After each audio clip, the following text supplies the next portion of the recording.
ओम राजाधिराजाय प्रसह्य साहिने नमो वयं वैश्वनाय कुर्महे सवैश्वनाय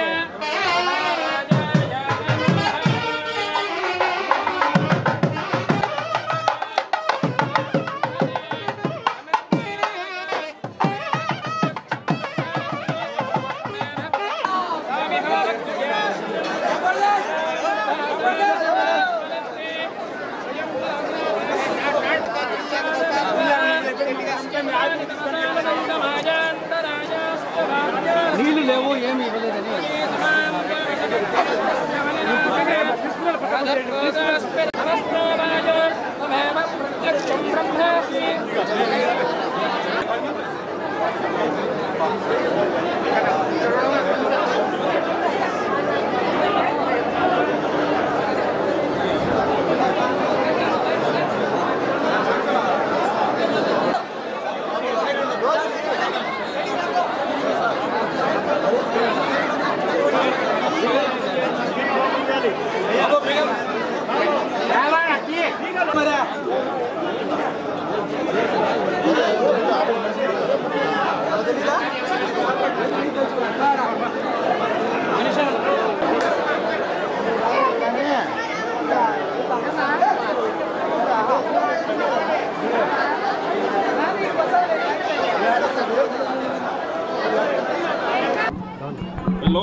శ్రీరామనవమి సందర్భంగా రాష్ట్ర ప్రజలందరికీ అలాగే వైఎస్ఆర్ కాంగ్రెస్ పార్టీ అభిమానులకి నా అభిమానులకి అందరికి కూడా శ్రీరామనవమి శుభాకాంక్షలు.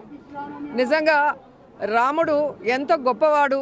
తండ్రి మాట జవదాటకుండా తండ్రి మాట కోసం అరణ్యాలకు వెళ్ళి ఆ తర్వాత ఎన్ని కష్టాలైనా ఎదుర్కొని మళ్ళీ ప్రజారంజకంగా ఎలా పరిపాలించాడో ఈరోజు వైఎస్ఆర్ కాంగ్రెస్ ఆశయాలకి అంటే వైఎస్ఆర్ గారి ఆశయాలకి అనుగుణంగా పేదవాడి మొహంలో చిరునవ్వు చూడాలని ఎన్ని కష్టాలైనా ఎదుర్కొంటున్న జగన్మోహన్ రెడ్డి గారు కూడా రాబోయే ఎన్నికల్లో పట్టాభిషేకంతో ముఖ్యమంత్రి అయి ప్రతి ఒక్కరికి కూడా రామన్న రాజ్యాన్ని తీసుకొస్తాడన్న నమ్మకం మా అందరికీ కూడా ఉంది. అండ్ ఈరోజు ఇక్కడికి రావటం మా అదృష్టంగా భావిస్తున్నాం. మరి ఈరోజు ఎంతో శుభ పర్వదినం. మరి ఈరోజు రాముణ్ణి అలాగే సీతమ్మ వారిని లక్ష్మణుని ముగ్గురిని కూడా చూడటం జరిగింది. మీ అందరికీ తెలుసు ఇక్కడ ఏకశిలా నగరం అండ్ వనవాసానికి వెళ్ళక ముందు ఇక్కడ ఈ విగ్రహాన్ని ప్రతిష్ఠింపజేశారు కాబట్టి అక్కడ హనుమంతుడు లేరు.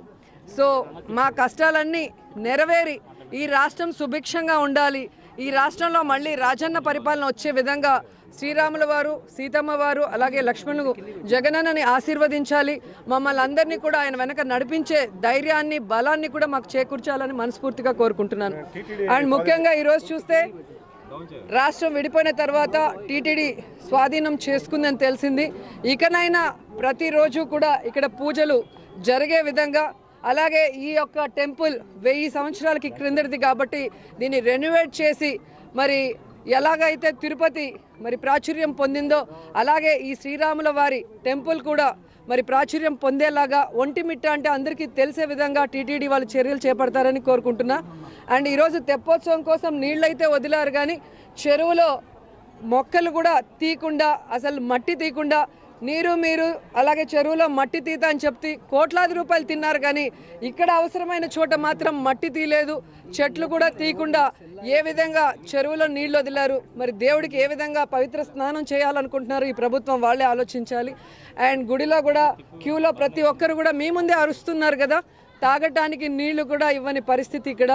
మరి ఇక్కడున్న ప్రజాప్రతినిధులు ఎమ్మెల్యేలు కానీ ఎంపీలు కానీ మరి ఇక్కడ ఉన్న ఈ భక్తులకి ప్రభుత్వం ఇచ్చినా ఇవ్వకపోయినా వాళ్ళైనా చేయాల్సిన బాధ్యత ఉంటే మరి వాళ్ళని గాలికి వదిలేసి భక్తుల్ని ఎక్కడికి వెళ్ళారో నాకు అర్థం కాలేదు. నిజంగా చంద్రబాబు నాయుడికి భజన చేసే కన్నా ఒక పేదవాడికో లేదా ఒక భక్తుడికో మంచినీళ్ళో లేదా సరి అయిన వసతో కల్పిస్తే ఆ పుణ్యం వేరే ఉంటుంది. దయచేసి ప్రజాప్రతినిధులు మిమ్మల్ని నమ్మి ఇలాంటి టెంపుల్స్కి వచ్చినప్పుడు భక్తులకి ఎటువంటి ఇబ్బంది లేకుండా మీరందరూ కూడా చూసుకోవాలని మనస్ఫూర్తిగా కోరుకుంటున్నాను.